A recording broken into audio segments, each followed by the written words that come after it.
धुळे जिल्ह्यातील वनक्षेत्र वाढविण्यासाठी वनविभागाने नियोजनबद्ध व प्रभावी उपाययोजना राबवाव्यात असे निर्देश राज्याचे पणन व राजशिष्टाचार मंत्री तथा जिल्ह्याचे पालकमंत्री जयकुमार रावल यांनी दिले। धुळे वन विभागात पालकमंत्री श्री रावल यांच्या अध्यक्षतेखाली आढावा बैठक पार पडली।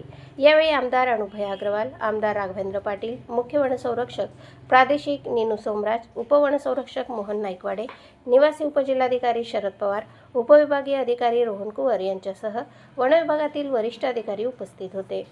पालकमंत्री श्री रावल म्हणाले की पर्यावरणाचे संतुलन राखण्यासाठी तसेच पर्जन्यमानात वाढ होण्यासाठी वृक्ष लागवड व वनसंवर्धन अत्यावश्यक आहे। यासाठी शासकीय जमिनीवर मोठ्या प्रमाणात वृक्ष लागवड करावी। त्यासाठी स्थानिक हवामानाला पूरक प्रजातींची निवड करावी।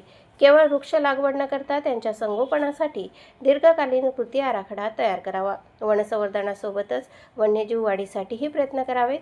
वनक्षेत्रात वनतळे तयार करून प्राण्यांसाठी पाण्याची व्यवस्था करावी असे त्यांनी सांगितले। तसेच शिंदखेडा येथे नवीन नर्सरी उभारावी आणि मोर, ससे, कोल्हे यासारख्या वन्य प्राण्यांची संख्या वाढविण्यासाठी उपाययोजना कराव्यात असे निर्देश त्यांनी दिले। वृक्ष लागवड उपक्रमात जनसहभाग वाढविण्यावर भर देत त्यांनी शाळा, महाविद्यालये, स्वयंसेवी संस्था व सामाजिक संघटनांच्या माध्यमातून जनजागृती मोहिमा राबवण्याचे निर्देश दिले।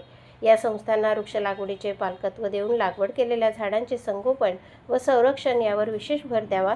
वृक्ष लागवड करताना मोठ्या आकाराची रोपे लावावीत, तसेच इको डेव्हलपमेंट प्लॅन तयार करावा।